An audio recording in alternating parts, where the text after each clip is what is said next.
Hello, boys and girls. Welcome to Creative Writing. My name is Miss Barrow from Sadie Curtis Primary School, and today we will explore another lesson on persuasive writing. Our focus will be on counter-arguments, rebuttals, and the use of transitional words and phrases in your writing. But before we begin, let's have a look at our objectives.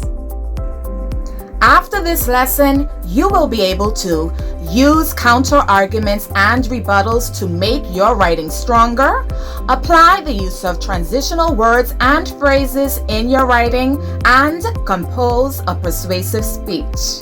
Are you ready? Let's dive in.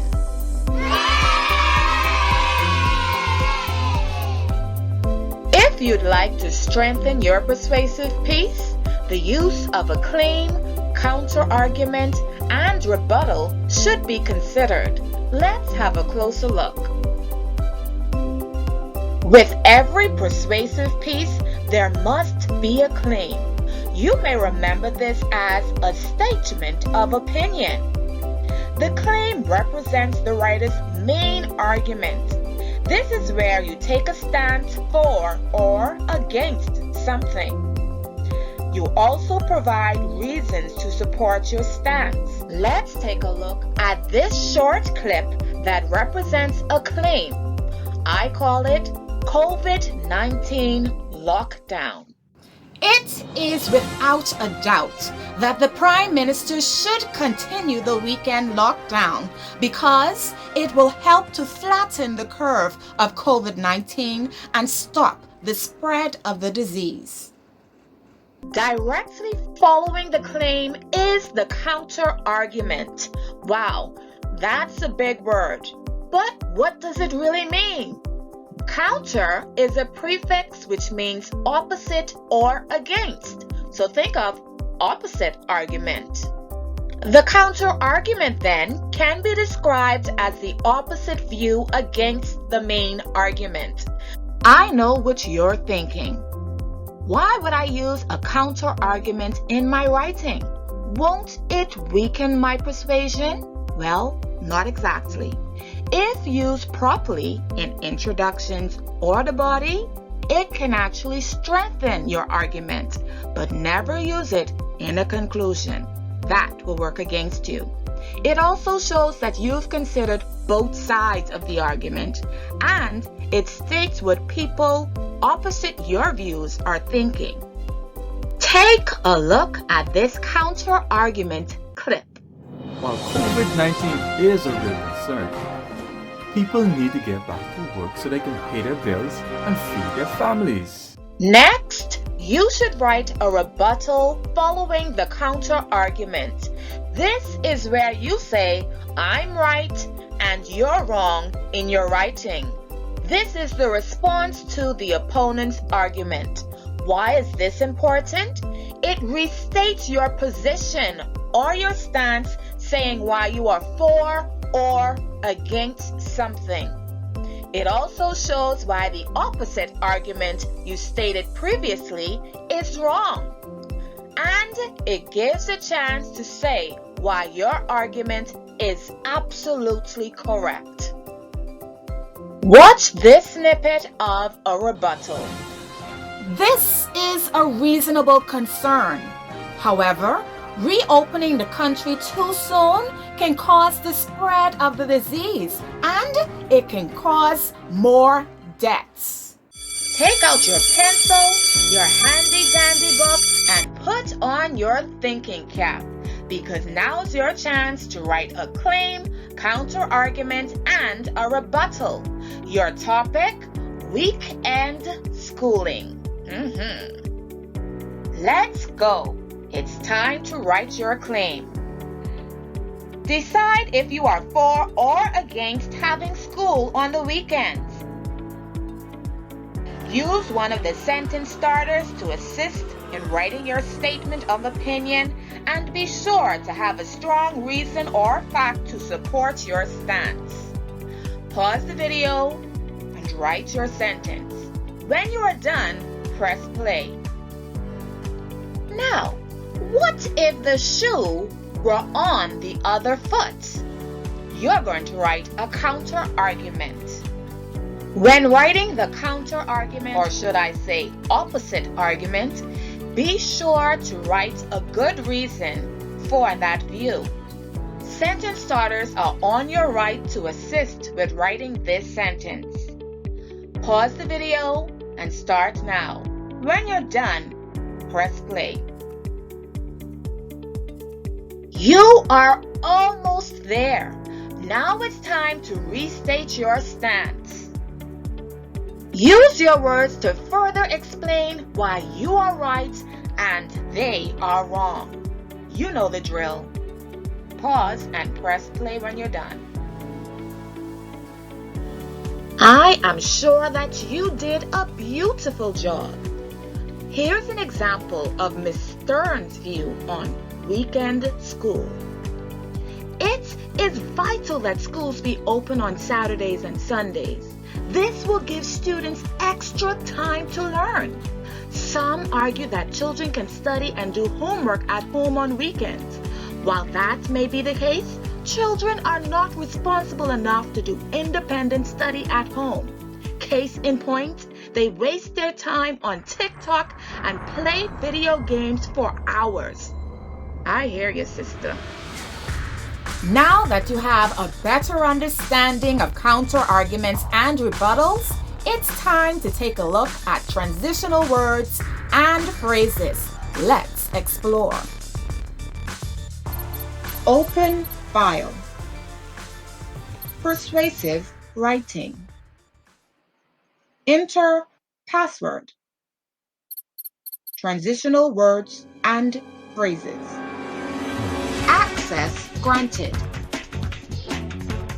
Agent 242, your mission, should you accept, is to help students to make their persuasive writing stronger using transitional words and phrases.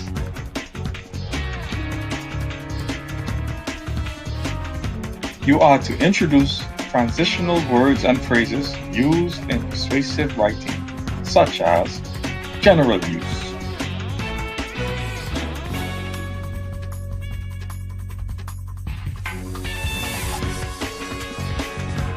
adding details,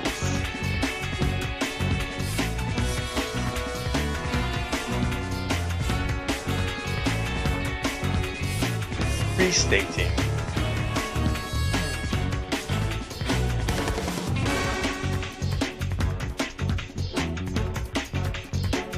counter arguments,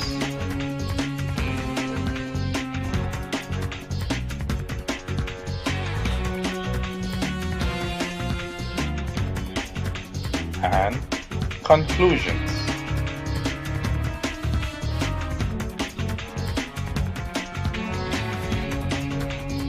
This message will self-destruct in 5, 4, 3, 2, 1.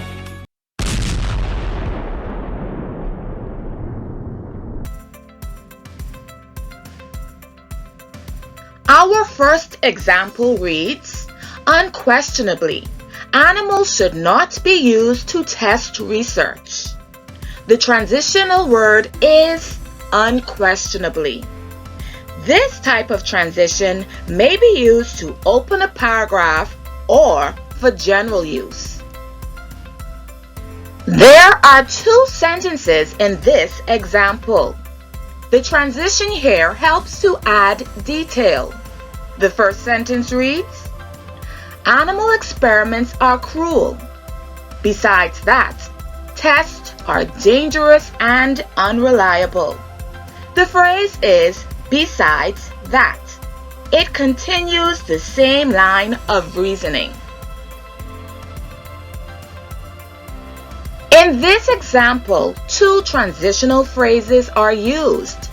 The first sentence represents the counter argument, and the second, you guessed it, the rebuttal. This may be true, but it helped to save lives. On the contrary, the substance known to cause cancer in humans have caused cancer in animals. The phrase, "this may be true," is used to change the line of reasoning for the counter-argument. The second sentence, the phrase used is "on the contrary," which restates the stance of the main argument.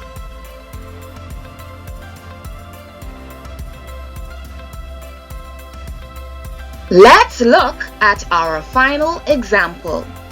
On the whole, testing research on innocent and helpless dogs, rats, rabbits, and monkeys is animal cruelty and should be banned. On the whole is a transition used to signal a conclusion. Tristal is writing a persuasive speech. Should children watch violent programs? Come on, let's take a look at how she uses transitional words and phrases to make her thoughts and ideas flow. Practice makes perfect. Here's an opportunity for you to use transitional words and phrases in sentences. Pay attention to the transition type to help with your responses. Ready? Let's go.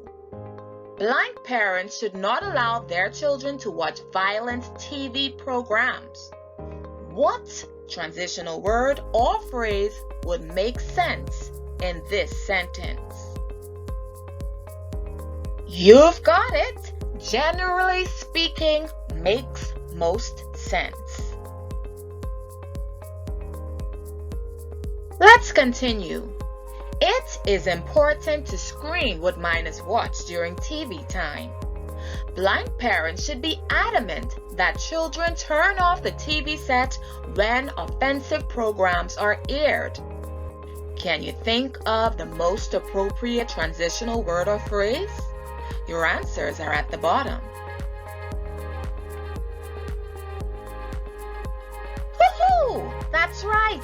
In other words, it connects the two thoughts and it restates what was previously said. Well done. Did you spot the word of the week?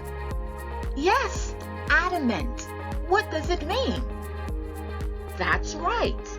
To be unwilling to change one's opinion or decision.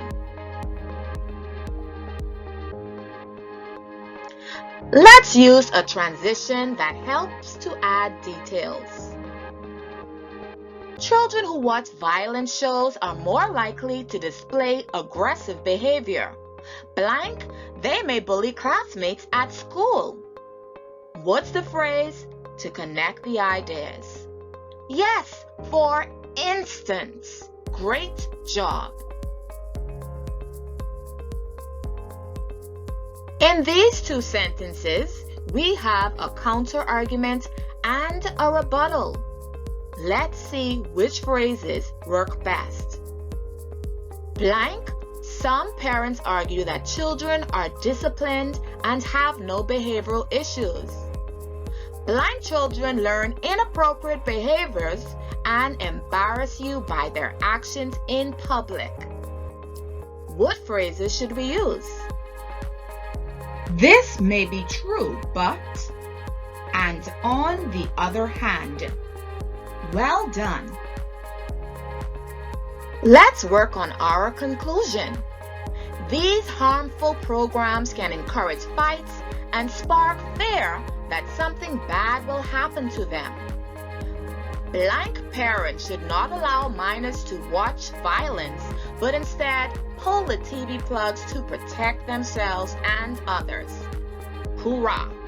Well, what's the phrase that helps to conclude the idea? Consequently. Well done. Do you remember the activity you did for weekend school? Well, it's time to connect those ideas with transitional words and phrases. Depending on the sentence starters you used, you may only need 2 to 3 transitions.